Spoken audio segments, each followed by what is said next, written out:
Thank you. It's my pleasure to welcome you to the hearing on the mayor's proposed budget. The primary purpose of this evening's event is for community members to provide testimony to council on the proposed budget. Just to provide you a brief overview of our agenda tonight, I'm going to start by reading you a few statements on our electronic meetings as well as our rules of conduct for the evening. Then the mayor will convene the budget committee and ask for the roll call to be called as is required by state statute. But really the bulk of this evening will be dedicated to listening to community testimony on the mayor's proposed budget. Council may offer some closing remarks at the end of the testimony. And then finally, the mayor is going to continue this discussion at the budget committee meeting, which will happen on May 11th. Again, and that's required by state statute. So that May 11th meeting is another opportunity to have your voice heard. It will be, again, Wednesday, May 11th, 2 to 5, and it's the approved budget hearing. But any time between now and then, if you want to offer online testimony, you can do so at portland.gov/CBO, or you can provide that via email at budgetcomment@portlandoregon.gov. So I'm going to read two statements. The first is our electronic meeting statement. The council is holding this meeting electronically, and all members of council are attending remotely by video and by teleconference. The city has made several avenues available for the public to listen to the audio broadcast of this meeting. The meeting is available to the public on the city's YouTube channel, eGovPDX, also at portlandoregon.gov/video and on channel 30. Members of the public can also view the meeting electronically and provide testimony at City Hall. The public can also provide written testimony to council on the budget office website, which is portlandoregon.gov/CBO, and by email at budgetcomment@portlandoregon.gov. The council is taking these steps as a result of the COVID-19 pandemic and the need to limit in-person contact and promote social distancing. The pandemic is an emergency that threatens public health, safety, welfare, and requires us to meet remotely and by electronic communications. Thank you for your patience and your flexibility and understanding as we manage through this difficult situation to do the city's business. So tonight there will be a few rules of conduct. The city council represents all Portlanders and meets to do the city's business.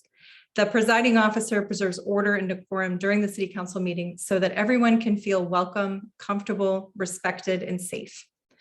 To participate in this hearing, participants applied to give testimony online. If you did not apply and would like to give testimony to council, please submit the testimony in writing at portlandoregon.gov/CBO. When testifying, please state your name for the record, but your address is not necessary. You should declare if you're a lobbyist or if you're representing an organization, please identify it. You'll have 2 minutes to testify and you'll be timed by staff. Disruptive conduct such as shouting, refusing to conclude your testimony when your time is up, or interrupting others' testimony will not be allowed. So if there are any disruptions, a warning will be given that further disruption could result in the meeting person being muted or ejected for the remainder of the meeting. Please be aware that all of the council meetings are recorded. So thank you for making your fellow Portlanders feel welcome, comfortable, respected, and safe. And so now I'm going to turn it over to Mayor Wheeler to convene our budget committee. All right, thank you. Good evening, everybody. We are now convened as the City of Portland Budget Committee. Keelan, please call the roll. Ryan. Here. Hardesty. Here. Maps. Here. Rubio. Here. Wheeler. Here, I'll now hand this over to the City Budget Office Director, Jessica Kennard. She'll provide a brief overview of the budget process and the budget. Good evening, Jessica. It's good to see you. Good evening, Mayor, members of the council, and members of the public. My name is Jessica Kennard, and I am the city's budget director. Let's see, Jeremiah, if you could please pull up the presentation. I'm going to provide you all with a very brief high-level overview of the city's budget to help inform and empower your engagement tonight and in the future. Next slide, please. So the city is not the only entity providing public services to Portlanders, and we partner with other local jurisdiction and regional governments to provide comprehensive services to our communities. The county, which for Portland includes Multnomah, Clackamas, and Washington counties, provides human services, public health services, libraries, the district attorney, management of the jail and parole and probation systems, among other services.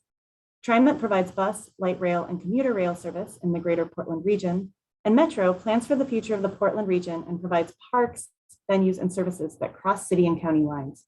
Additionally, the public school systems are important jurisdictional partners. Next slide, please.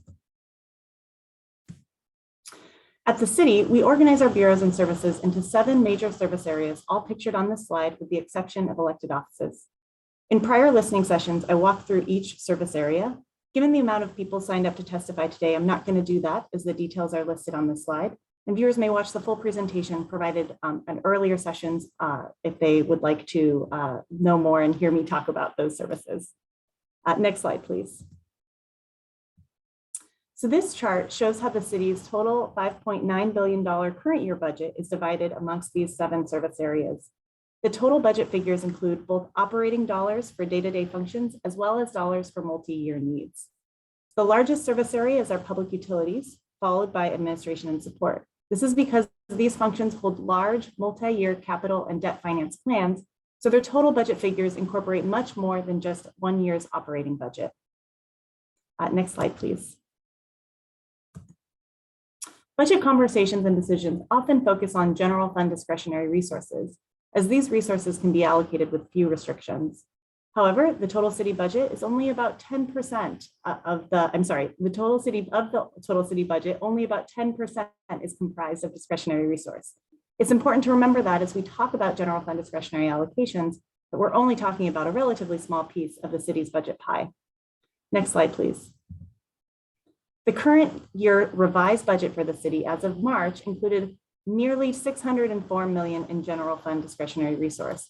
And this chart shows how these resources are allocated amongst the city's service areas. The majority of general fund discretionary dollars are used to support public safety services, including police, fire and rescue, the 911 call taking system. The police bureau is the largest allocation, followed by fire and rescue. Additionally, the city spends a notable portion of discretionary resources on parks and recreation and on community development services, such as homeless services and planning services. Next slide, please. So our city economists forecast available general fund discretionary resources over a 5-year horizon. And we produce our initial forecast in December and we update it in February and then have a final update in April. This slide looks different than how it looked a month or 2 ago because we just conducted our April forecast update. And due to a significant increase in tax receipts after the April 18th filing deadline, we've updated our forecast to include almost $35 million in more general fund one-time discretionary resource. So what you see here is our new updated forecast, which includes $2.4 million of ongoing resource and $62.8 million of one-time resource. Per city financial policy, half of that one-time resource should be dedicated to major maintenance and infrastructure projects in parks, transportation, or for emergency preparedness. Next slide, please.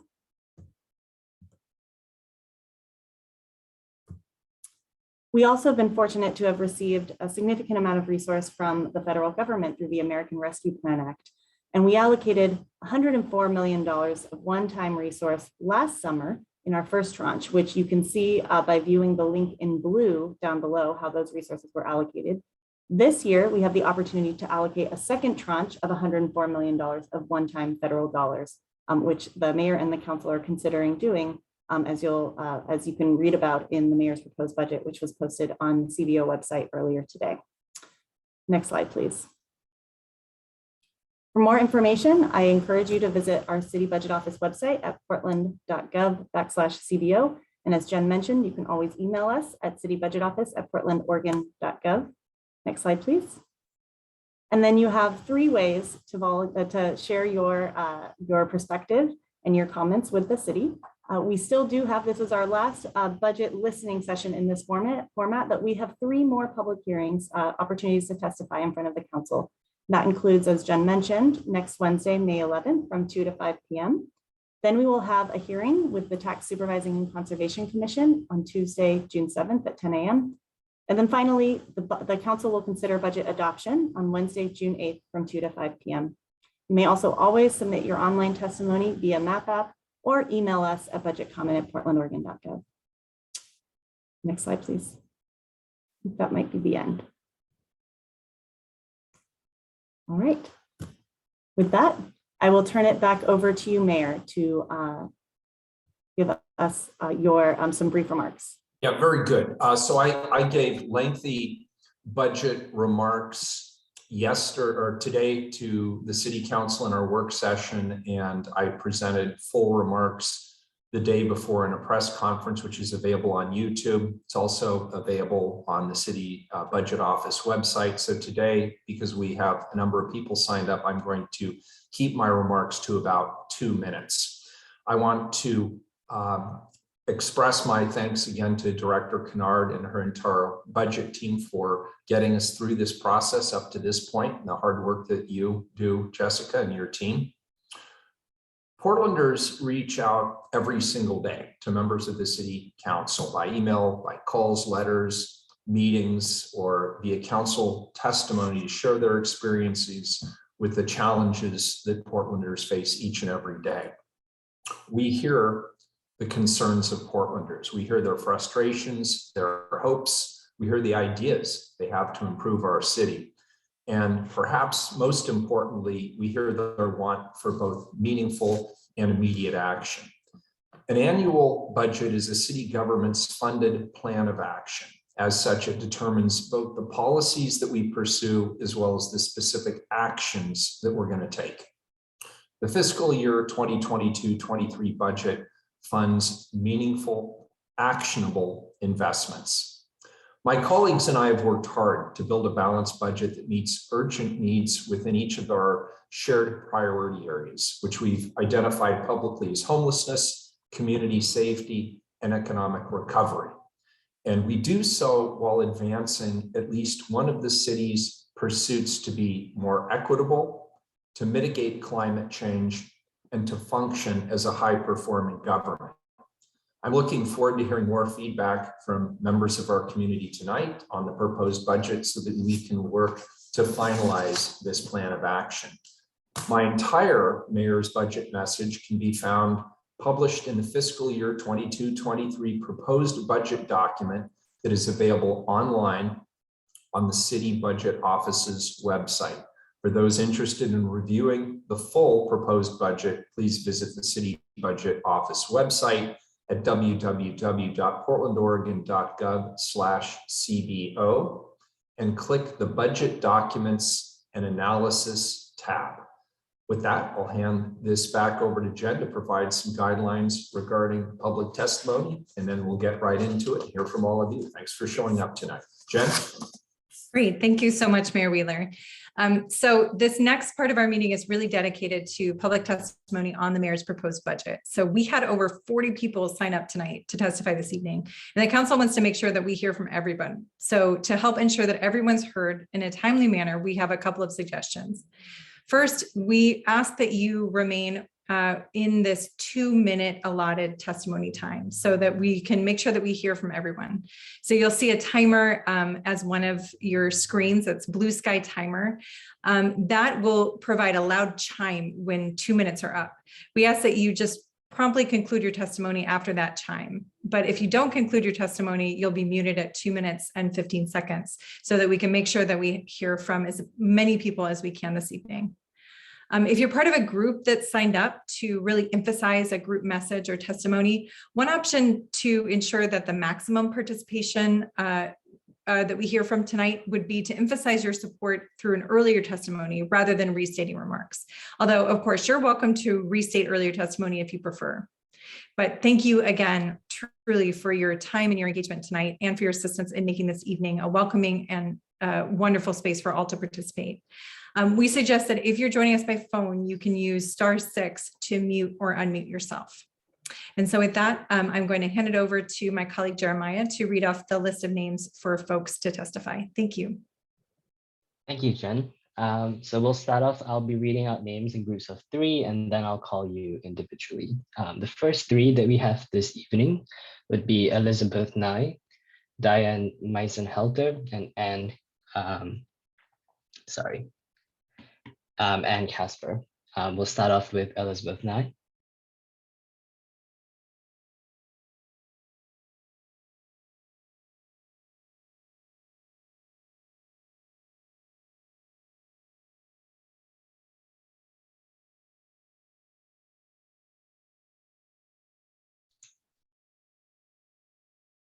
Hello.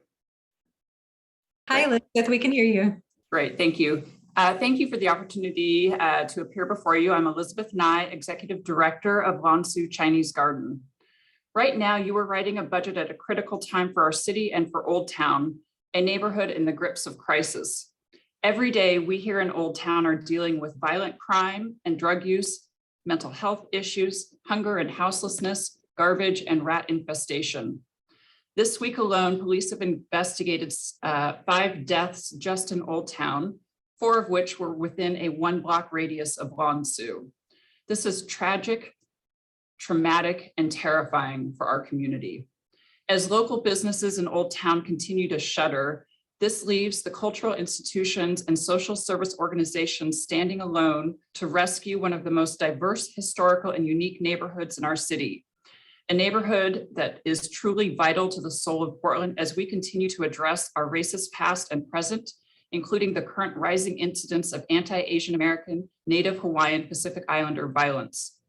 I'm here to ask you to consider making a grant to Lansu and our sister cultural institutions to help defray expenses related to the current conditions in Old Town so that we can continue to be here for Portland. While other cultural institutions across the city and county are returning to 2019 revenue levels, Lansu is not. The conditions here in our neighborhood are costing us $500,000 in lost revenue this year alone.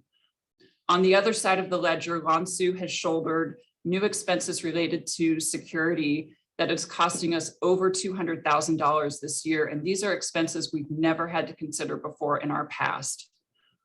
The need is urgent, and please know these funds will be reinvested not only in our organizations, but in our neighborhood, Old Town as well. The future of this neighborhood and city is at stake. Thank you so much. Thank you. Next, we will hear from Diane Meisenhelter.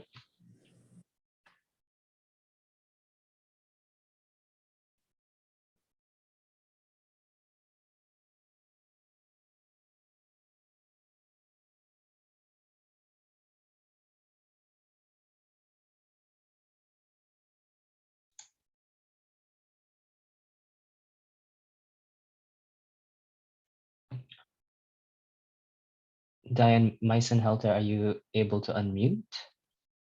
If you're on phone, please press *6.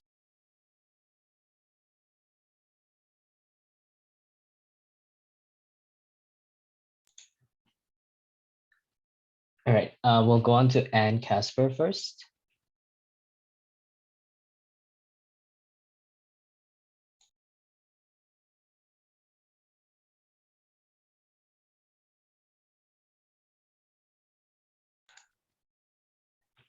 All right. We'll move on to the next group of 3 for now. We have Diane Mylard, Bob Salinger, and Jackson Wardle Nyril. We will start off with Diane Mylard. Oh, Ann Casper, I see you raised your hand. All right, we'll go back to Ann Casper real quick.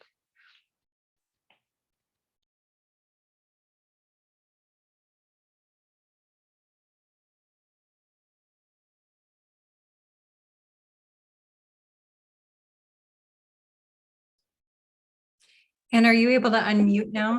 The button just came up to unmute. Thank you, everybody. Great. Thank you so much for your patience. Great to see you all. And again, thank you all for your very hard work, all of you.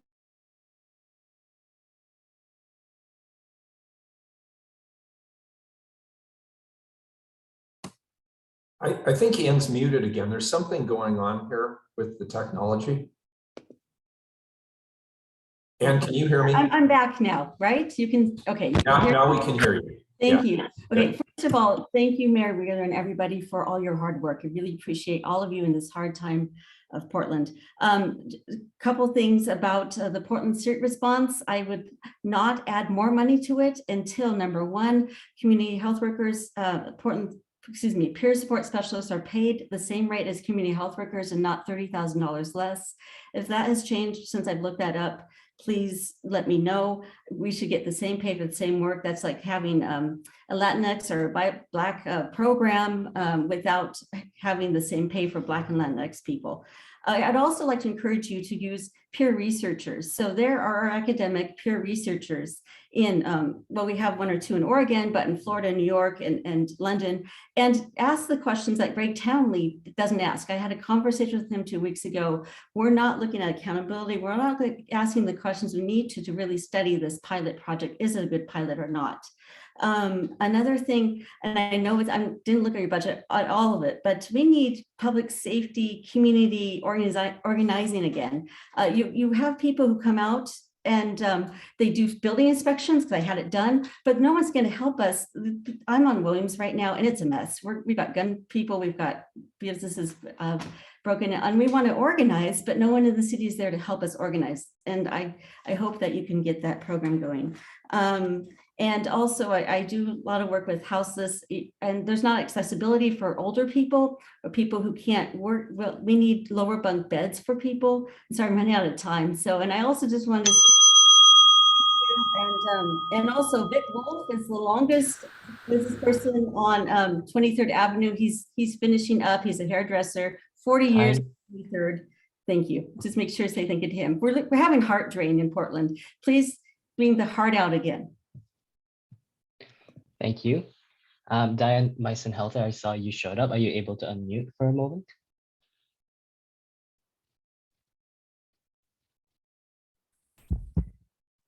Perfect. The button wasn't there before. I appreciate your help there for getting it to me. The city added funding for BPS staffing for reducing greenhouse gas emissions and a climate policy public involvement process, and that's a positive first step. Our preference would still be having a climate emergency officer with the powers of a director position. We would encourage the city to look at many of the process recommendations of your employees' peace plan to move to accountable concrete yearly actions through a strong climate emergency response plan and climate emergency commission, working collaboratively with a network of Bureau climate emergency managers to review quarterly progress with a goal of 10% annual emission reductions. Progress can be made through the sectoral decarbonization process referred to in the joint mayoral and BPS release, but the scale of action needs to go well beyond what is being proposed. The Build, Shift, Heart standards are a positive concept in incorporating justice in the development of existing building performance standards to reduce emissions, and a gradualist approach still needs to ensure significant timely reductions so emissions are halved by 2030, with necessary check-in points along the way so residents are not exposed to sudden increased costs. To provide a balance to the more difficult retrofitting process,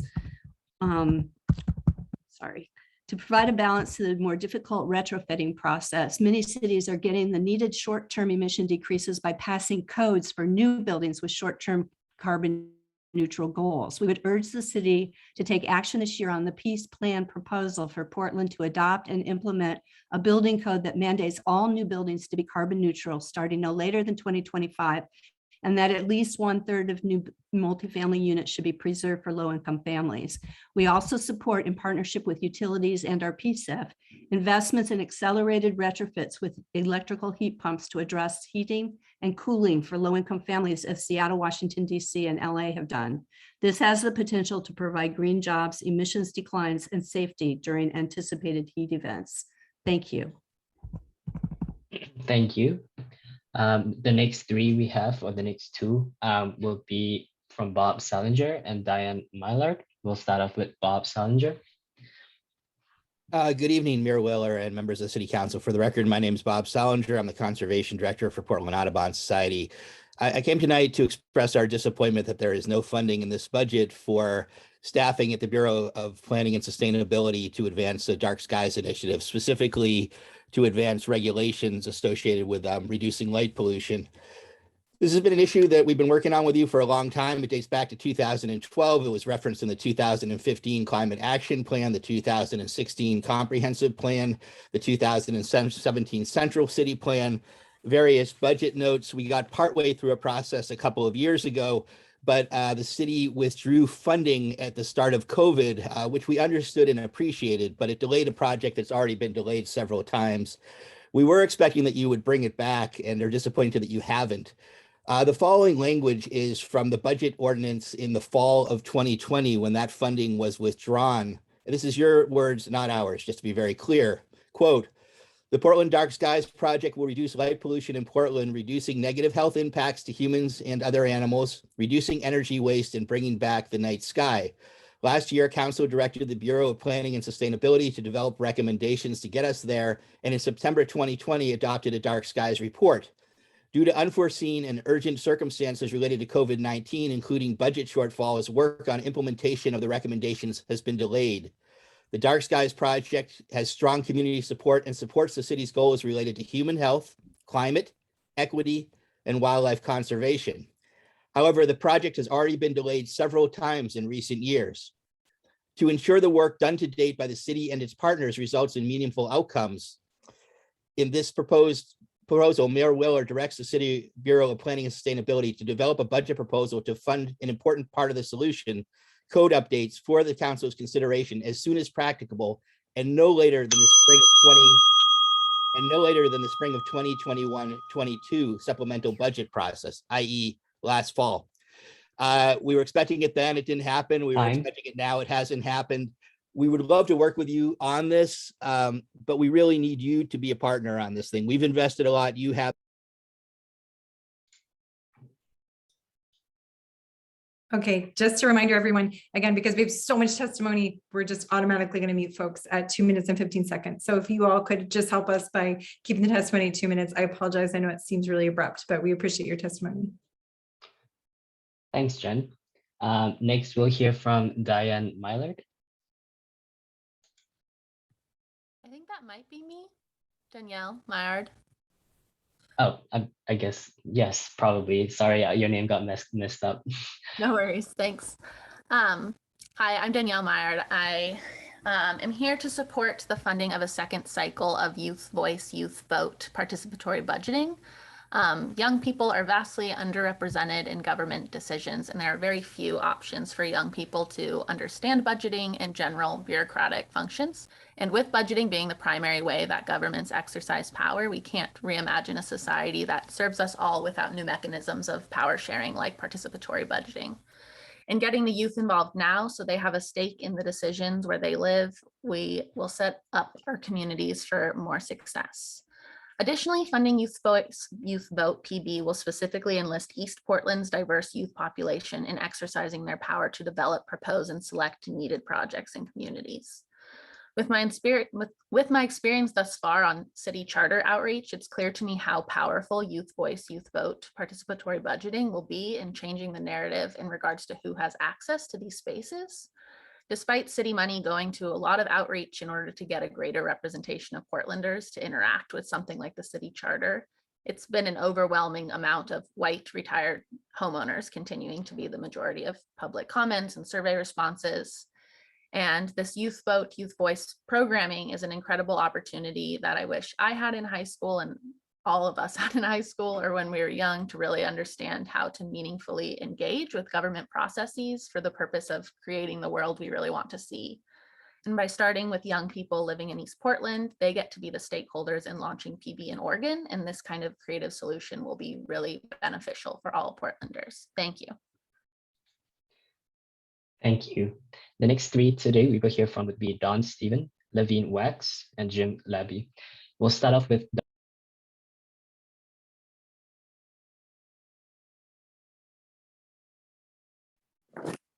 Could that be Don Levine?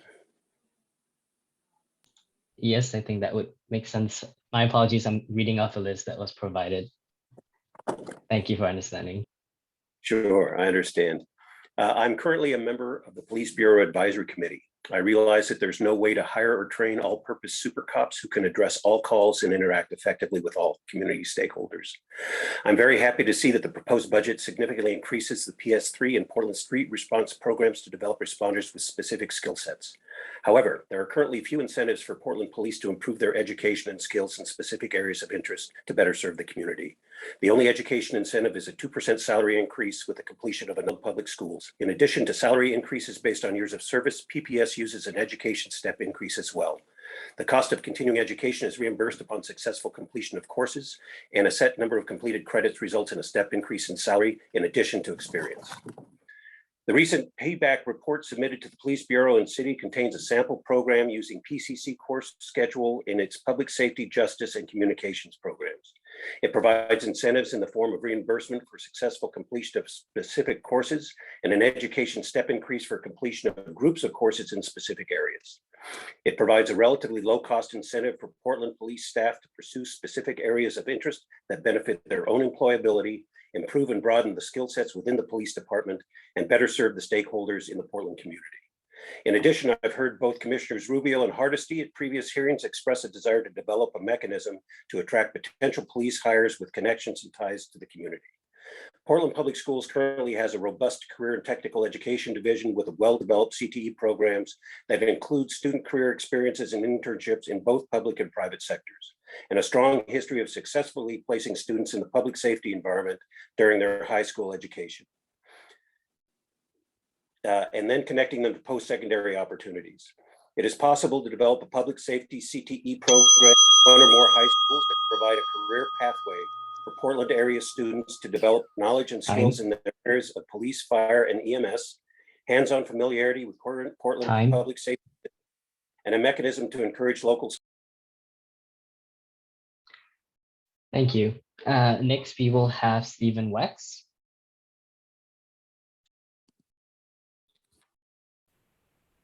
Good evening, Steve Wax, resident of Mount Tabor for going on 40 years. Thank you for the opportunity to testify in support of inclusion in the budget of the Water Bureau request for funds to study the extent of repair needed on Mount Tabor Reservoir number 6, which has been empty since June of 2021.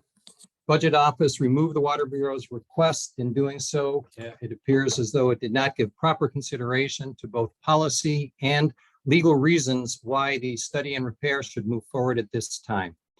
In 2015, after extensive study, review, and testimony, City Council appeared to have settled the policy issues regarding the disconnection of the Mount Tabor reservoirs. In Resolution 37146 and Land Use Decision LU 14-21844, Council recognized that reservoirs with water are a central and important feature of the Mount Tabor Park. The park and reservoirs are visited and used by thousands of residents and visitors to the city of Portland every week.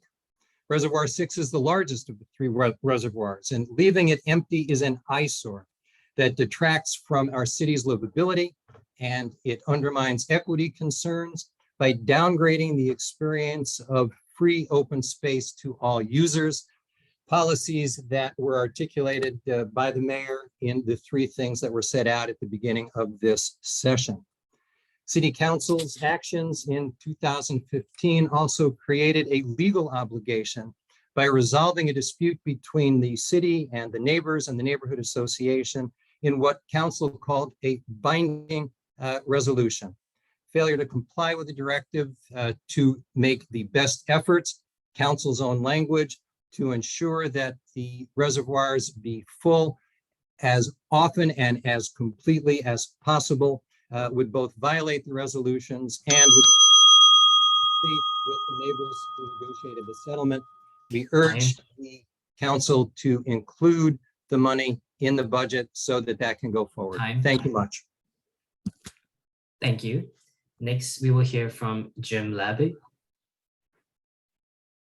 Greetings, Mayor and City Council. My name is Jim Labby. I'm with Participatory Budgeting Oregon. I'm here on behalf of the four other organizations that are jointly implementing Youth Voice, Youth Vote, Participatory Budgeting in the East Metro area this year, and hopefully in East Portland next year. We're here to support the request for ARPA funding for that second cycle of participatory budgeting with youth in East Portland. We've already begun, and you have heard and you'll be hearing from other youth who are involved in that project.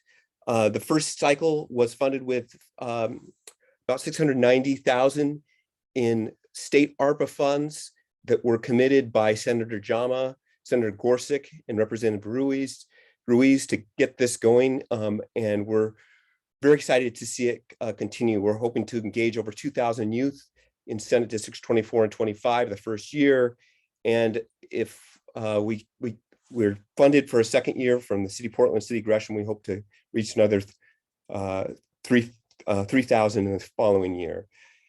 Thanks for the opportunity to comment tonight, and I hope you'll be supporting. This will be the year that we'll be launching participatory budgeting in Portland. Thanks so much.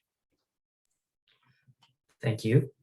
The next three testimonies we'll hear this evening will be from Johnny Dwork, Ginger Edwards, and Jamie Dunphy. We'll start off with Johnny Dwork. Can you hear me? Can you hear me? Yeah. Great. Thank you for the opportunity to testify in support of the Water Bureau's request for funds to study what degree of repair is needed on Mount Tabor's Reservoir 6. I'm sure all of you have at least a little bit of saint in you for the patience that you must demonstrate during this, so thank you. As you know, Mount Tabor Park serves us as a revitalizing refuge in this bustling city. I come to you today as one of those well-intended Portlanders who fought in good faith for years to protect this great city resource, and who spent many thousands of dollars of our hard-earned income to help pay for the legal representation that won an enforceable resolution and land use decision in this matter. In this era of great challenge for our city, in which we are all concerned about Portland's standard of livability and our collective health, I'd like to respectfully entreat all of you to honor the resolution and land use decision in this matter. Because if you don't, I think you risk that you may disenfranchise those of us citizens who not only have put skin in the game by purchasing properties and paying property tax for many years, but who also care enough about our city's standard of livability, about public health, that when something threatens these standards, these values, the law, that we're willing to stand up and fight for the common good of this city. Because if you're not going to enforce the will of the people in a hard-fought matter like this, then you risk losing our heartful participation in this city matters that count. And if that happens, I fear that you can kiss this city's healthy future goodbye. Therefore, I urge that you include the Water Bureau's requested $745,000 in this year's budget. Thank you very much for your time and your consideration. Thank you. Next, we'll hear from Ginger Edwards. Hello. Hello, my name is Ginger Edwards, and thank you for allowing me to testify tonight. First, I want to thank you, Mayor Wheeler, for your proposed budget that prioritizes balanced solutions, for our homeless crisis. I'm here to urge the rest of you commissioners to fund the budget with a balance for shelter, affordable housing, and wraparound services. We need all three: shelters, wraparound services, and affordable housing. My focus tonight is on the services section. To provide strong services, living wages must be included in this budget for caseworkers, and social providers must be able to form trusting relationships with those they serve. Without that trusting relationship, a referral for services such as mental health or drug and alcohol counseling is just noise. And it may even make someone believe that they should leave a shelter because that's an expectation. Yet those services are essential for people to achieve success, both in the shelter where they may be living and later in permanent affordable housing. You get what you pay for. Case management is hard work. It takes time and patience to form those trusting relationships. Case managers need to be paid a living wage that allows them to live and work in Portland. Please keep all three legs of this stool strong and support the Joint Office of Homeless Services budget while increasing wages for case managers and social service providers to ensure the best success for all. Thank you very much for your time. Thank you. Next, we'll hear from Jamie Dunphy.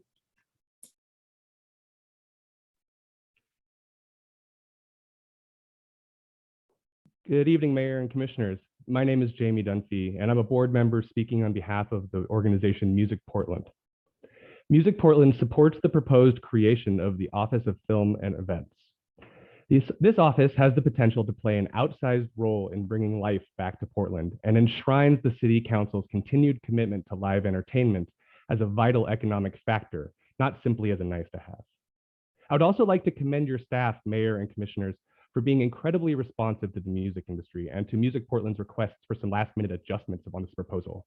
This is a thoughtful and strategic expansion of programs in support of the creative economy and shows how serious this City Council is about the future of Portland. Your staff have been very intentional about ensuring that this office is right-sized, is on the right trajectory for growth, and is focused on the unique role that the city of Portland must play in supporting the events industry, including the music industry. We all know past examples where city councils have had the right intentions, the right energy, but the final product ends up being too broad, too under-resourced, unstrategic, and ultimately falls flat. I'm very impressed by this proposal as being a logical expansion of what the city does well without making promises it can't keep. We love that this office is explicitly looking about how to expand to include music under its purview. The needs of the music industry often overlap with those of film and events, but the intentional way that this program envisions expanding to include music clearly recognizes an appreciation for the unique needs of these three industries. There's a lot of work that needs to be done, and we will continue to urge this council to find new and meaningful ways to support the music industry. A budget is a moral document, and these specific proposals demonstrate the shared values and shared vision of the future of our city. We look forward to continuing to work together and making sure that this office is successful. Thank you. Thank you. Our next three testimonies this evening are from Ashley Henry, Jill Kropp, and Sean Green. We will first hear from Ashley Henry. Thank you. Good evening, Mayor and Commissioners. My name is Ashley Henry. I'm here representing Business for a Better Portland this evening. We are an organization of over 425 businesses and organizations that believe that in order to have economic success in our business community, we must also have success throughout our community. I'm not able to provide specific comments tonight on the budget because I haven't had a chance to digest the mayor's proposed budget as well as the revenue forecast that came out a couple of days ago. But what I'd like to do is preface what will be our comments later and ask for you to consider a dichotomy that I'd like to highlight for you. That is that Prosper Portland, our city's economic development agency, asked you to consider $10 million for a stabilization fund for small businesses that have suffered during this pandemic. We had planned in concert with our allies to ask for actually more than that, about 15 million, which, to be perfectly honest, would only scratch the surface of the need. Earlier this week, you received a revenue forecast that showed that we have $35 million more than you had anticipated.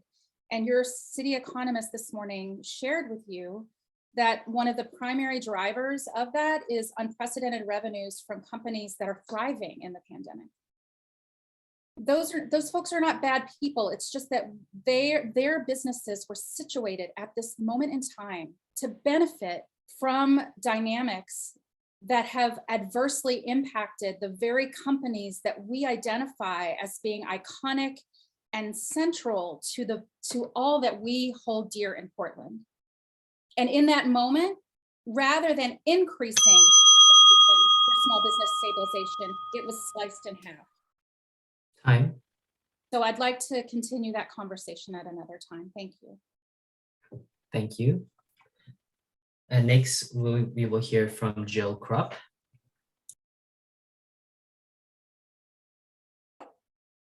Hello, Mayor Wheeler and commissioners. My name is Jill Kropp. I'm a Portland native and a self-employed architect working on affordable missing middle housing. I'm also a recent appointee to DRAC, the Development Review Advisory Committee, although tonight I'm speaking on just behalf of myself. I want to express my strong support for the allocation of 1.3 million of a one-time general fund support for the upcoming fiscal year budget to help support continued planning and implementation efforts to improve the citywide permitting system. Excuse me for a second, Jill. I don't see the clock moving. Oh. So Commissioner, we are having actually some technical difficulties with our clock. My apologies. We are going to, Josie in my office who's helping facilitate will be timing on her phone, and we will message Jeremiah when the time is up. But unfortunately right now we don't have the clock working properly. So we will ask that Jeremiah will jump in and say time, and then we'll ask for you to try to wrap up within 15 seconds of when he says time, please. And I'm so sorry to interrupt your testimony. That's okay. It was at a perfect segue. Oh, good. So as an architect, getting projects through building permit is a really big part of the work that I do. I've been working for over 20 years in Portland, And it has always been a complex process with many moving parts and frequent frustrations. It's kind of the nature of the beast, really. However, over the last 10 years or so, it really feels to me like the process gets a little bit more complicated and seems to take a little bit longer each year. And because of that, it takes me longer to wrap up my projects and get them ready to build. So all those takes me longer, costs my client more money, takes longer to get projects built and ready for people to build. And I don't think that I need to tell you all that we can't afford to do anything that impacts the creation of more affordable housing. So I was excited to learn when I joined DRAC this year that Commissioner Ryan's office has already spearheaded an effort to drastically overhaul the permitting process. And I've already been really blown away by their efforts and their creativity, coming up with solutions and the research they've done. And I really want them to be able to finish that process and move it through and implement it in a process that's going to be great for me and for everybody else. Time. So it's important that Portland invests in. Thank you. Sorry for the technical difficulties. Next, we will have Sean Green. Hi, nice to see you all. Thank you, Mayor and Commissioners, for having us testify. My name is Sean Green. I serve on the Development Review Advisory Committee, also known as DRAC. I'm chair of the DRAC Process Improvement and Technology Subcommittee, and this is my third year serving on the BDS Budget Advisory Committee. I'm also a builder and chair of the Northeast Coalition of Neighborhoods, and tonight I'm speaking on behalf of myself. As many of you already know, the vast majority of the BDS budget is self-funded through fees. Out of an over $85 million budget, BDS requested $1.4 million to fund 8 full-time equivalent for key positions and $1.2 million to support the neighborhood inspections program. This $2.6 million general fund request represents 3% of the BDS budget. Permitting, inspections, and other government run and other programs run by BDS support a safe and thriving community.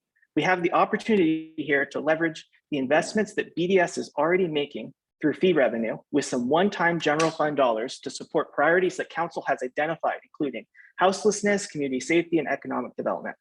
I appreciate that the Mayor's proposed budget includes 1 position for the Empowered Communities program. I encourage Council to seriously consider the remaining requests. I believe these one-time investments will benefit our entire community, and you are welcome to connect with myself or fellow volunteers to understand the opportunities that we may pass up. This one-time request that were not included in the Mayor's proposed budget include additional staff to improve the permitting process, expedited permitting for shelters and preschool for all projects, support for expedited solar projects, and support for the neighborhood inspections programs that improves tenant health and safety.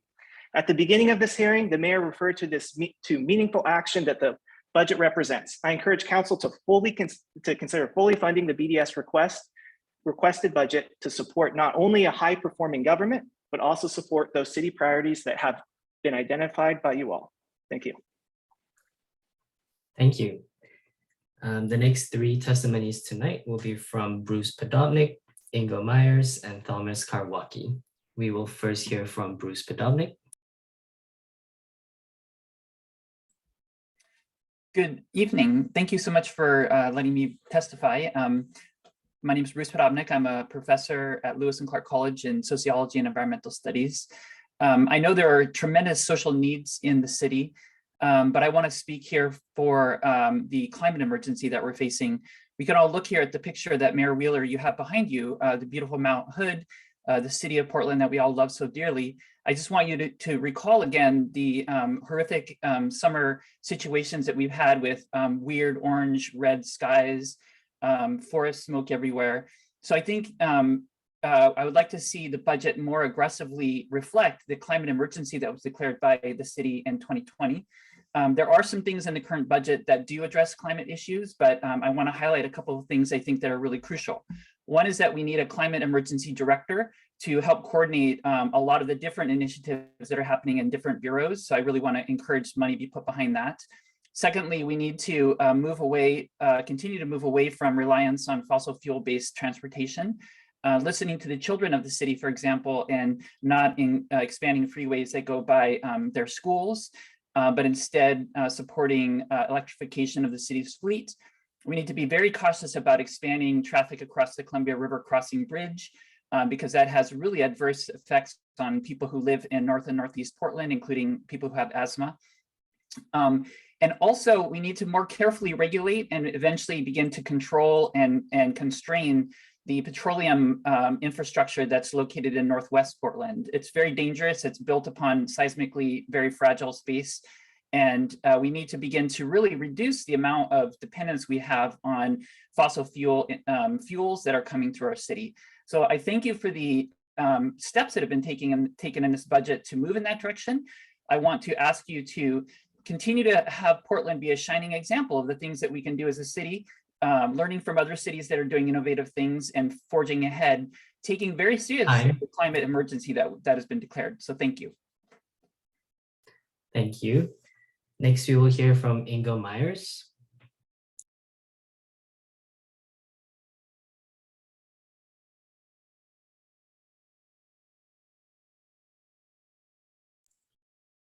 Ingo Myers, are you able to unmute? Okay, I've been told that Ingo Myers is no longer on the call. We will go to Thomas Karwacki. Mayor, Council, and Budget staff, I'm Tom Karwacki, UPNA Secretary, speaking on behalf of the UPNA Board. Thank you for listening to the community and developing this mayor's budget. The UPNA Board supports the livability, community safety, economic development, and homeless efforts, particularly the Safe Rest Village funding and Civic Life Small Grants Program additions. We agree with Ginger Edwards' comments tonight, and we still are concerned that the Civic Life budget doesn't staff the North Portland Neighborhood Services at the same level as other city-run and independent coalitions. We are also concerned that the SRV and homeless services need more community engagement and outreach. A special concern is the Peninsula Crossing Trail and the Heritage Tree and other trees that are being destroyed through limb cutting, parking, and camping underneath canopy, and fires. Several more this past weekend killed one of the largest madronas in the North Portland, right next to the Heritage Tree. We ask Commissioners Ryan, Hardesty, and Rubio to take immediate action to clean up the Peninsula Crossing Trail and to protect the Heritage Tree, which Commissioners Nick Fish and Amanda Fritz worked so hard to achieve. Thank you. Thank you. So I'm curious, why are you asking Commissioner Hardesty and Rubio to clean it up? We have absolutely nothing to do with the Joint Office of Houseless Services. Okay, Commissioner Hardesty, the PBOT is the trail is actually on PBOT, and it's in charge of maintaining it. And the tree is adjacent to that. It is on the Housing Bureau property at this time. Again, that is and it's all still houseless services is supposed to be provide. I mean, we have a whole bunch of stuff. It's just not something that Commissioner Rubio and I are directly responsible for. So I just want to be clear about that. That's why we put 45 million in the joint office. That's why we have a hooker that comes and does the cleanup. So I just think it doesn't make I appreciate your concern. We will address this specifically in some additional comments for you. Thank you. Thank you. The next three testimonies this evening will be by Nick Gila, Michael Fairhurst, and Lynn Hanlon. We'll start off with Nick Gila.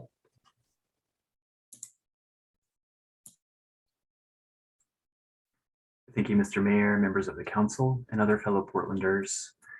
Thank you for the preliminary discretionary allocations that are so focused on meaningful and immediate action, especially given how much of the citywide budget is locked into traditional models of public safety and income security. I'm representing my personal views this evening as a Portlander of 10 years.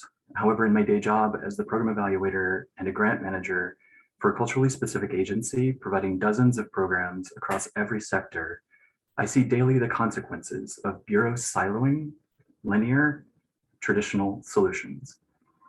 Members of the council, please ensure that discretionary funds also go toward a focused effort to unsilo systems, integrate systems, and discover long-term systemic solutions. For instance, establishing a small dedicated team for this explicit purpose. Please also ensure that solutions for immediate needs do not block future efforts to secure permanent affordable housing. For instance, please ensure that Safe Rest Villages are on trust land for future permanent affordable services-supported housing. I ask that you be brave and that you tap Portland's visionary, empathetic, strategic spirit. N+1 to participatory budgeting and more participatory processes in general. Thanks so much and good luck. Thank you. Next, Michael Fairhurst. Thank you. My name is Michael Fairhurst. I'm a member of Extinction Rebellion PDX. I was pleased to see that the mayor's budget had added funding for additional staffing for the Bureau of Planning and Sustainability, restoring the Chief Sustainability Officer, which had been cut in prior budgets. There are added coordinators to work in sectoral emissions reductions, the internal cost of carbon, and a climate policy public involvement process. These are positive steps, and they would hold more weight if the sustainability officer had the powers in line with a director position. With the science clear that a substantial decline in greenhouse gas emissions must begin no later than 2025, a comprehensive approach is needed to implement concrete annual steps towards a 10% yearly decline. We would encourage the city to look at many of the process recommendations of your own employees' peace plan. We need a strong climate emergency response plan with accountable strategies and actions. And that plan must have oversight from a broad panel of climate experts and concerned citizens. Even without additional funds this year, significant progress could be made through the sectoral approach to decarbonization referred to in the joint mayoral and PPS release, but the scale of action needs to increase. Extinction Rebellion is asking the city to take concrete steps to reduce transportation emissions in Portland immediately. The latest POEM report makes it clear that we can reduce congestion and emissions, and that more freeways are simply not the answer. So my question for the commissioners today is, how much funding is enough? And I'm here to urge the city of Portland to declare a concrete fossil fuel vehicle mile traveled reduction target of 10% annually, because we must use our position as a progressive city to exceed the targets of the latest IPCC reports and become a model to other cities. I also urge the city to issue a moratorium on the purchase of fossil fuel light duty vehicles in a show of commitment to getting on a new sustainable path. Thank you. Thank you. Next, we have Lynn Hanlon. Hi, my name is Lynn Handlin. I'm with Extinction Rebellion Portland, and I was happy to hear that some money is being put towards restoring the Chief Sustainability Officer. This is a good, though rather anemic step. On the CEI hub, the city needs to end the transportation and storage of all fossil fuels that are not to be used in the region, Zenith Energy being a prime example, the lowest of low-hanging fruit. Please make sure you are all ready with all the evidence that the courts need to make sure Zenith is not allowed to continue their dangerous and toxic operations. I know it's not a budget thing, but y'all are here, so there you are. Do not procrastinate. Please do your homework now on this. The city must also step up the process of transitioning the CEI hub away from dangerous and toxic industries, fossil fuel storage and transportation. An earthquake liquefaction zone on a major river is very much not the place to transport and store fossil fuels and like. It's time to step up the process of changing the zoning in the CEI hub to not just restrict the development and expansion of fossil fuel terminals, which really can't happen. They need to start being shut down. Disaster for Portland, we know this. Next is trees. I was really disappointed that there was not increased funding for trees that we were all hoping for. In a heating planet, we need more trees to cool the heat islands. The city knows of the sadly declining state of tree canopy. And the problem is worse in low-income areas, particularly outer East Portland, where I live and work. Trees are disappearing at an alarming rate. They need to be preserved and added to, not removed. More money needs to be allocated to maintaining street trees, planting more trees, and a moratorium on cutting down big trees on private and public lands to be allocated, until an actual plan is made that is fair, maintains big trees, and does not favor big business and developers. We need serious action now on climate change, not study and do later. There was a rumor going around the city didn't think Portlanders really care that much about climate change, and we were like ants. Well, ants in large numbers can do a lot. I think if you discovered we do care. Time. Thank you. The next three testimonies would be by Harlan Schober, John Larson, and Tom Skiles. First, we'll have Harlan Schober. Good evening, Mayor Wheeler, Commissioners Hardesty, Ryan, Rubio, and Maps. My name is Harlan Schober. I'm a member of Extinction Rebellion Portland. Thank you for your recent proposed budget increases for climate-related programs. I'm here to ask that you take a hard line with Pacific Core.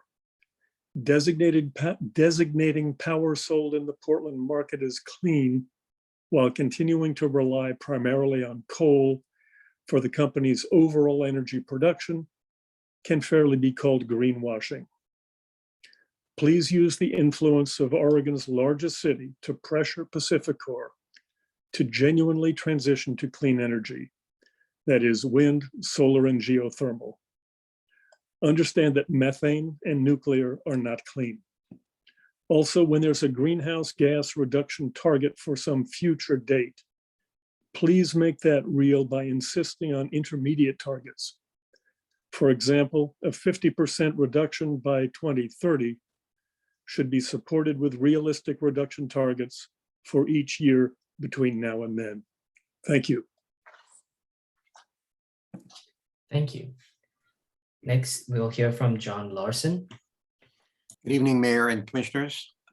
My name is John Larson. I'm here on behalf of the Mount Tabor Neighborhood Association, where I've been a board member for 25 years, and I thank you for the opportunity to testify this evening. We in the MTNA consider ourselves profoundly fortunate to live in proximity to one of our city's most beautiful parks, but we recognize that the park is beloved by the entire city and indeed the region, and is a prime destination for visitors to Portland.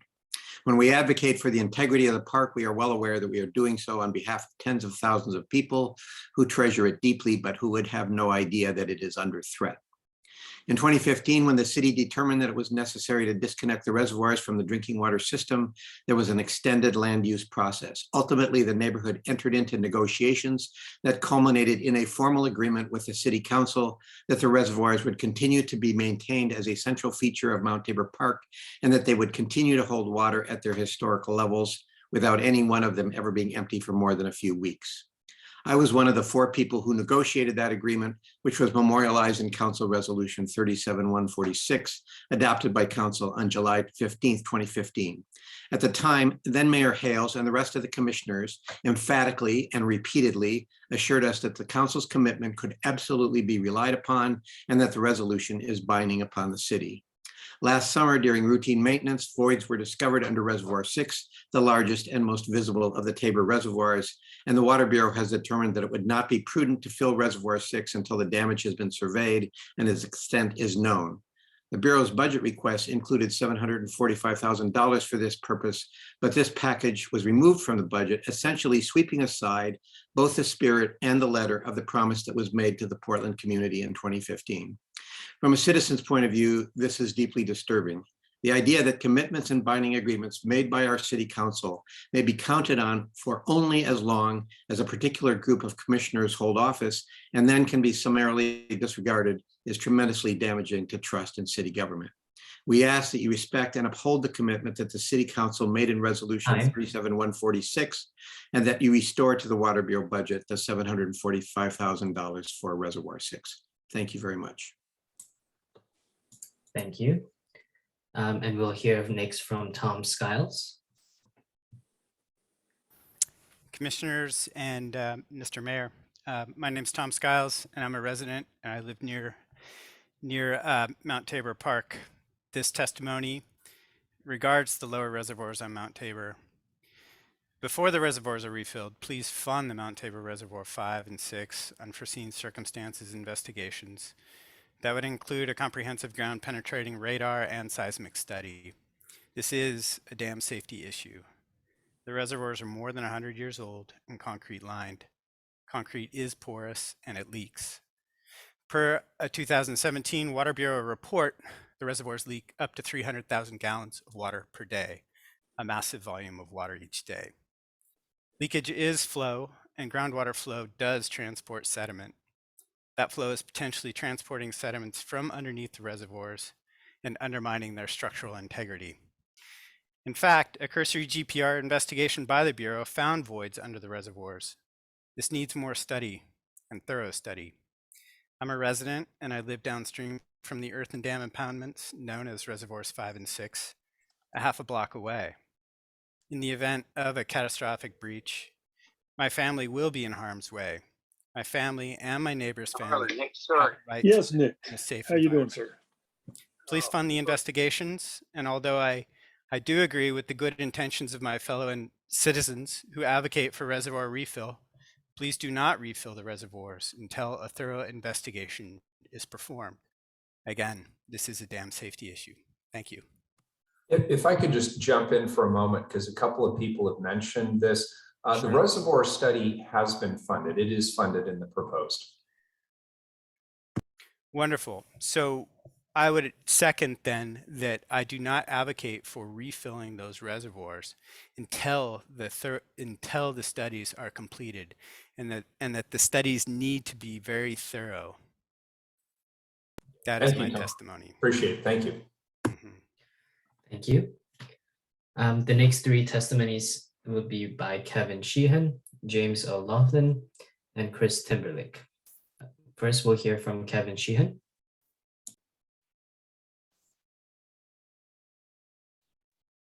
Thank you so much, Mayor Wheeler and members of the Portland City Council. For the record, my name is Kevin Sheehan, and I oversee the homeownership program at the Native American Youth and Family Center. We provide culturally specific programs and services that guide the direction of personal success and balance through cultural empowerment. We provide lifetime services that create a wraparound model that is very robust and effective. I would like to speak tonight in support of allocating $10 million to homeownership from the American Rescue Plan ARPA dollars. Increasing the amount of funding for homeownership directly correlates to the number of low to moderate income households that we can help to secure their own home and to find financial and housing stability in our city. With our city's housing crisis and the lack of affordable homes to purchase, programs for land acquisition and down payment assistance will be crucial in making sure that our residents still have a chance at owning their own homes. Providing opportunities for increasing access, support, and prosperity is vital to our communities and achieving the goal of homeownership. On behalf of the Native American Youth and Family Center, we do urge your support in allocating $10 million to support homeownership in our city. Thank you very much for allowing me to testify. Thank you. Next, we'll hear from James O'Loughlin.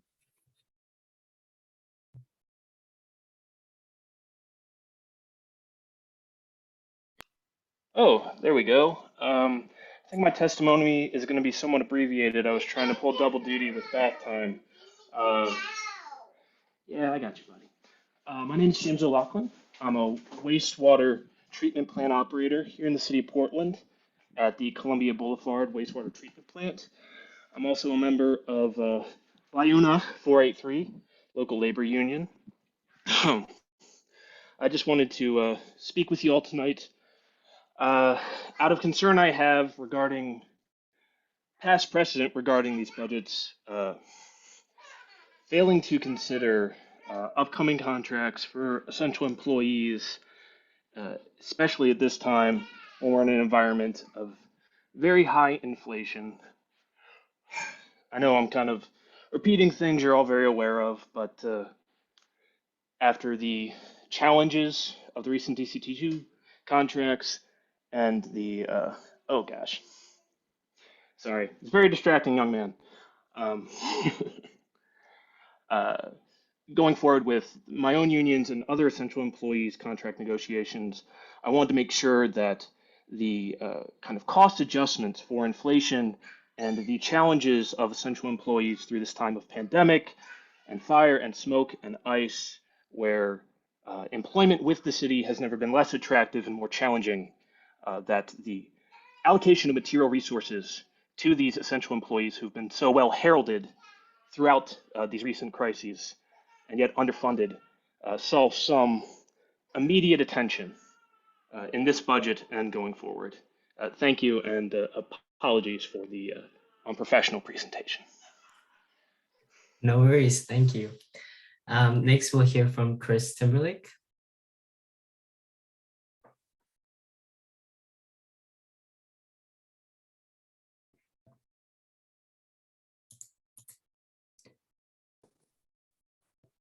Good evening, everyone. I am grateful to have this opportunity to speak to you on behalf of SMILE, the Selwood Moreland Improvement League. I want to begin by thanking Commissioner Hardesty, Mayor Wheeler, and their staff for their consideration of SMILE Station's capital improvement needs. My name is Chris Timberlake, and I am the Director of Operations for SMILE. Smile is one of the oldest of 94 neighborhood associations recognized by the City of Portland. Smile is committed to being an anti-racist organization, and we believe a strong and healthy community requires a diversity of voices, particularly in leadership roles. It is only through our adherence to these core values and beliefs that we will be able to deliver on our promise of providing joy, empowerment, connection, and inclusivity to all of our neighbors. Smile is unique among neighborhood associations because we own the Smile Station, which is located on the corner of Southeast 13th and Tenino Streets here in Selwood. The Smile Station exists to provide low cost or free space for community groups such as the Red Cross blood drives that we do, Scout meetings, youth athletic meetings, AA and Al-Anon meetings, senior studies programs, youth art and music programs, children's science, literacy, and summer camps, political constituent forums, and neighborhood committee meetings, just to name a few. I am here today, though, because the Smile Station is in need of a number of capital improvements, significant capital improvements, in order to continue providing an accessible and inclusive space as outlined in the funding request we submitted on April 19th. It is our sincere hope that you all will support the Smile Station and Smile's work by including our funding requests in the city's budget. On behalf of Smile, I sincerely thank you all for your time and consideration. Thank you. Our next three testimonies would be by Randy Gregg, Michael Cronenthal, and Francis There's Lansfield. no video of me. We'll first hear from Randy Gregg. Good evening, Mayor and Commissioners. Thank you for the opportunity to speak with you. My name is Randy Gregg. I'm Executive Director of the Portland Parks Foundation, and we really appreciate being included, that the foundation is included in the 22-23 budget. Our motto is we help people help parks. We leverage private philanthropy and community participation in parks across the entire city. With our mighty staff of 4, we do all kinds of things. We have a Friends and Allies initiative in which we work with over 200 grassroots volunteer groups and other nonprofits devoted to parks. We give grants to these groups as well as technical assistance and fundraising, communications, and better serving the needs of the traditionally underserved in our parks. We're about to give our first leadership award, which will be a $10,000 award along with technical assistance. We do a number of public programs with thought leaders looking at the interface of our parks and public spaces and social justice and design. And we're about to launch a new festival, Paseo, which is a BIPOC-led festival of emerging artists and grassroots aid and parks groups to help reanimate our downtown and our oldest parks. Hope to see you there July 15th through the 17th. We also do capital projects. Most recently, we completed fundraising for Rose City Playground, what we hope will be a prototype for public-private partnerships. And we're doing a feasibility study for the restoration of the Thompson Elk fountain in Main Street. Your contribution is an investment in the community. Operating dollars are the hardest things for us to raise. People love to give money to things. And over the last 20 years, our dozens and dozens of projects, over 95% of them have been community driven. So thank you for this opportunity to tell you a little bit about our work, and thank you for including us in the budget. Thank you. Next, we'll hear from Michael Cronenthal.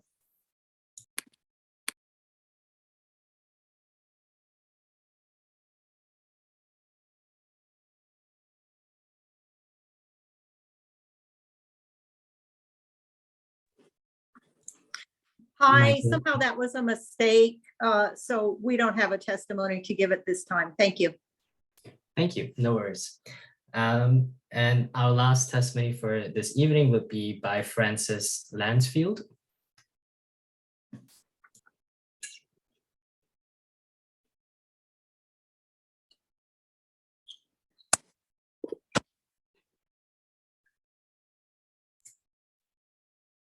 Francis, are you able to unmute or press *6 if you're on mobile?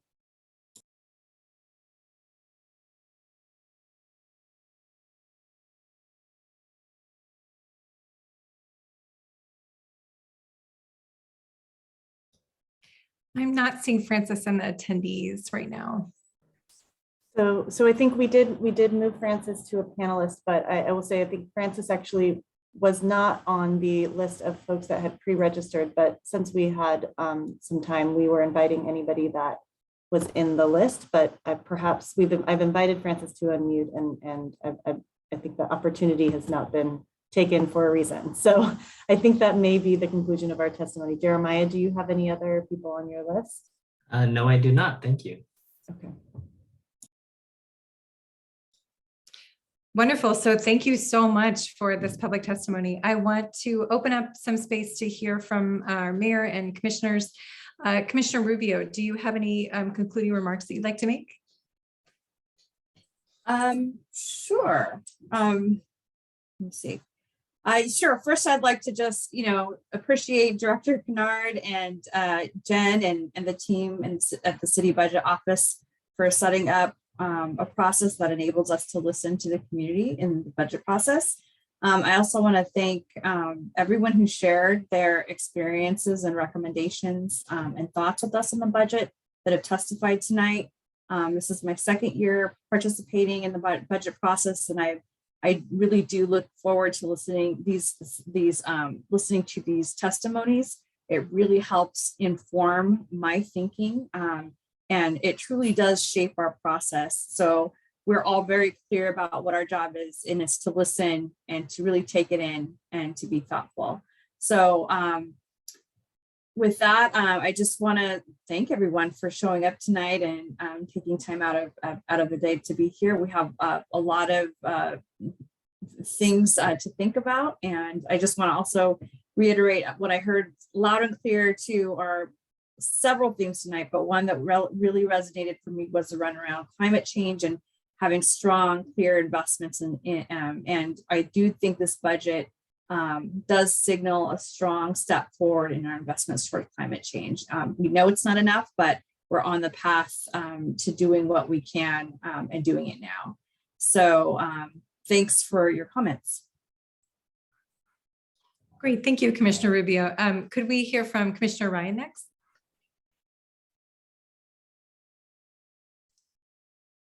Yes.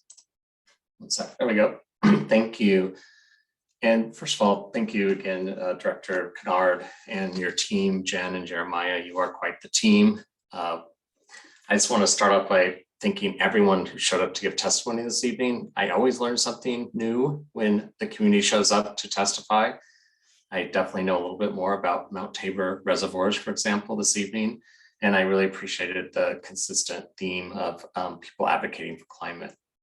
And your comments also continue to strengthen my commitment to investing in solutions that support our homeless neighbors, as well as implementing next steps for community safety and advancing work that will ensure economic recovery and for the long-term vitality of Portland to make these investments track our results for that climate action. I'm thrilled that we're investing funds to help more Portlanders receive services on the ground that will lead to safe and stable housing. In addition, I'm excited about creating greater opportunities to close the racial equity gap in home ownership and the necessary step to invest in land banking. I'm also looking forward to I'm excited that this proposal has community safety investments we've agreed to during the PPA negotiations, and the investments are crucial steps in transforming our community safety system. And the proposal that specifically increases our staffing models for all of our first responder systems, they'll make us safer and improve morale for all those who serve us. And finally, I'm really grateful to continue to partner with Commissioner Mapps and expand the permitting improvement transition team to implement reforms of our broken permitting system to make things more streamlined, effective, and efficient, which will stimulate our economy and simply put, time is money. I'm just excited that all of you are here tonight. I think this has been a very collaborative process amongst my colleagues, and I'm grateful for that. And now it's great to let the community in and continue to give us more insight. I appreciate it. Thanks so much. Thank you, Commissioner Ryan. Next on my list, I have Commissioner Hardesty. I know you just stepped out of the frame. I hate to put you on the spot. Are you okay to go No, that's perfectly fine. I also want to start by thanking Director Kennard and her fabulous team of Jen and Jeremy. You guys, I don't know what was going on with the technology, but you just rolled with it and we had a very productive evening. I also want to thank all the community members who came out and took time out of their day, time away from dinner and their families to actually share their perspective with us this evening. This is a rare budget forum where there isn't a major group that's organized to have us spend almost an hour talking about one subject. I love the fact that people talked about things they were passionate about. So whether it was the Youth Voice, Youth Vote, whether it was about the Old Town cultural organizations and why they need us to continue to lean in to help with their support. I also, people talked about the need to make sure that we don't see our houseless community members as a one size fits all, making sure that we have the services, but remembering that the people who are actually providing the services actually cannot afford to live in the city of Portland today. I also heard about Music Portland, talked about expanding. And I'm looking forward to seeing what that looks like and how we can support the multicultural music community that we've always enjoyed in the Portland metro area. In fact, that's one of the things that kept me here. And of course, the Mount Tabor Reservoir was a topic of conversation as well. And I was happy that the council had already talked about it a bit earlier. So really felt like we're on the right track as far as keeping a promise that was made, at least taking it to the next step. The dark skies thing was one of the things that people spoke passionately about in my first budget here. And we did take the money back because again, we were in crises after crises after crises, but I hope we find a path forward because again, it is the right initiative and there's never a bad time to do the right thing. Talked a bit about BDS and the reforms around permitting. We're all optimistic that we can fix that system so that it works for all the people who need to have access to it. I just want to end by saying that I'm always in awe at how well the public absorbs a budget that came out at 9:30 this morning. I'm always impressed, and I'm always impressed that people actually have very thoughtful feedback for us. The next couple of weeks is going to be a whirlwind, and at the end, people are going to tell you what that process will be. But I will say, please keep writing, keep calling, letting your voice be heard. This is the most important time in the budget process before we take the first vote. And amendments will be due soon. So I believe I'll ask Director Kennard when she closes if she can remind the council when we're required to have our amendments in. And again, I want to thank my colleagues because these are long days, but they are necessary for us to get to a result that we can be proud of. So thank you all. Yeah, thank you so much for that, Commissioner Hardesty. Next, we'll hear from Commissioner Mapps. Well, like my colleagues, I want to thank everybody who showed up and testified today. This evening, I heard calls for this council to fight climate change. We were also challenged to support struggling businesses throughout Portland, especially businesses and institutions that have been hit hard by COVID, like Old Town. We also, I thought, heard some very compelling testimony urging us to embrace economic development in a new and creative way. And we can do that by embracing the creative economy, by creating a film and events office, and exploring how we can integrate music into that effort. I'm excited about that. We also were challenged to embrace government reform by breaking down silos between our bureaus. One great example of that is the Permits Reform Initiative that Commissioner Ryan and I have been sharing. You should expect some important progress on that and announcements on that in the coming weeks. We were also reminded that that supporting and prioritizing education and training for police is important, and I agree with that too.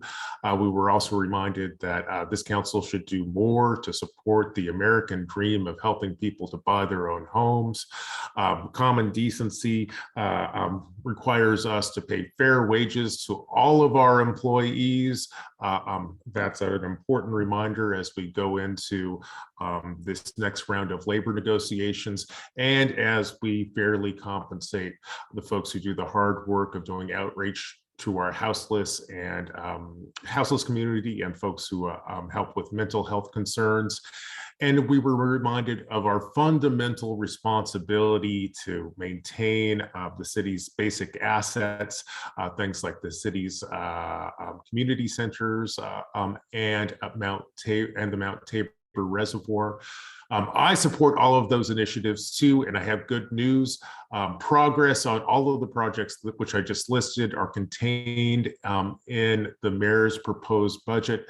I suspect many folks will still think that we needed to do more, but I am very excited and heartened by the progress and projects which are reflected in this budget. I want to congratulate and thank the mayor for both having a collaborative budget process with members of this council and the community, and you can really see it in the testimony that we heard today. I think many of the things that people asked for are reflected in this budget. That's a sign that this council and the mayor in particular has done a great job of listening to and responding to community needs. And I look forward to continuing this conversation, I believe next week on the 11th, when we consider amendments to this budget. And again, thanks to staff who helped us navigate this complicated process, and thanks to members of the public who participated in these very important conversations. Thank you. Thank you. Next, we'll hear from Mayor Wheeler.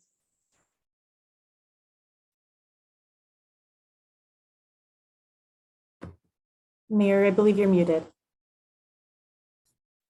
I have to do that at least once every meeting, don't I? Or it's not an official meeting. I just want to thank everybody who took time out of their busy nights to be here tonight.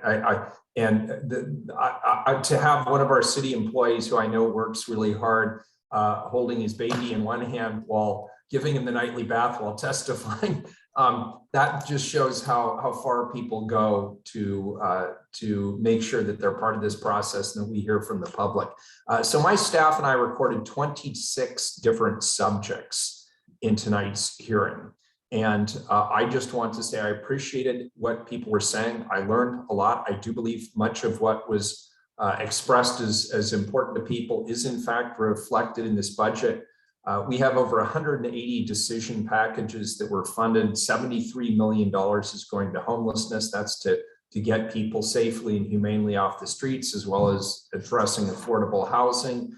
There's a significant commitment to refocusing, reforming, and restaffing our overall community safety system. There's about $25 million allocated towards livability issues. That's litter collection, graffiti abatement, working with neighborhood organizations and grassroots organizations, and a significant amount, about 30 million, going towards economic recovery. So a lot of what we heard from Ashley and other folks, concerns about small business resiliency, that's in here. Supporting our arts and cultural organizations, that's here. The climate resilience officer, that's here. $4 million towards funding the actions that were identified in our emergency climate action declaration at the beginning of the pandemic. That is all here, as well as staff for the Clean Air Protection Program, which people have been calling for. It's here. So I just want to tell you how much I appreciate the information that was provided tonight. There are some things that were not in the proposed budget that I heard about tonight. I want to dig a little bit deeper. Commissioner Hardesty, I think it was, mentioned the Dark Skies initiative that Bob Salinger had raised. That's something I'd like to know a little bit more and hear more about, and we certainly have time to do that. But the bottom line is, I just want to say thanks. Jen, thank you. Jen Gray O'Connor for doing another excellent job of facilitation. Director Jessica Kennard and her budget team. Again, excellent work. Jeremiah and everybody who made this technology work. Thank you for making it happen. With that, I'll turn it over to Jen to talk about next steps before I continue the hearing. Thank you. I appreciate that, Mayor Wheeler. I just want to give a last highlight to our next steps. The next meeting will be on Wednesday, May 11th, and that'll be from 2 to 5 p.m. That is the approved budget hearing. And again, at any point, if you want to give a testimony, you can do so at portland.gov/CBO or by emailing the budget office at budgetcomment@portlandoregon.gov. And all of that testimony will be provided to council offices. And now I'm going to pass it over to Director Kennard to address Commissioner Hardesty's question. Thank you, Jen. So Commissioner, you asked around the deadlines related to amendments to the proposed budget. The first opportunity is at the approved hearing. We have requested that council offices provide our office with those amendments by the end of the day, Monday, so that it gives us time to make sure that things are structured correctly and that we can distribute the amendments to all of council so council can understand what are coming in the amendments on Wednesday. And then there's another opportunity to make amendments in advance of the adopted budget. There are some restrictions around the size and the magnitude of changes that can occur in the adopted budget. But for most intents and purposes, amendments can be considered as part of the adopted. So whatever you're thinking about, please just reach out to my office and we can advise you on the best timing to bring that amendment forward. And with that, I will turn it over to, I'm sorry, Commissioner. I'm sorry, I was just going to say, thank you very much. And that was really for the purpose of the public understanding that if they need to get us additional information, the short timeline that we're operating under. So thank you very much. Appreciate that. Yes. And Commissioner Mapps, I see your hand raised. Before we close, I just wanted to express my appreciation to the ASL interpreters. They've done a great job and a lot of heavy lifting tonight. Thank you. Thank you, Commissioner. All right, I'm going to turn it over to the mayor, who is now going to continue this meeting of the Budget Committee. All right, very good. So this meeting of the Budget Committee is continued to Wednesday, May 11th at 2 p.m. when the committee will consider the approved budget. Public comment and testimony may be provided by signing up to testify in advance via portlandoregon.gov/auditor. That's portlandoregon.gov/auditor. I believe that completes our business for this evening, Director Kennard. Great. All right, colleagues, thank you all. We are adjourned.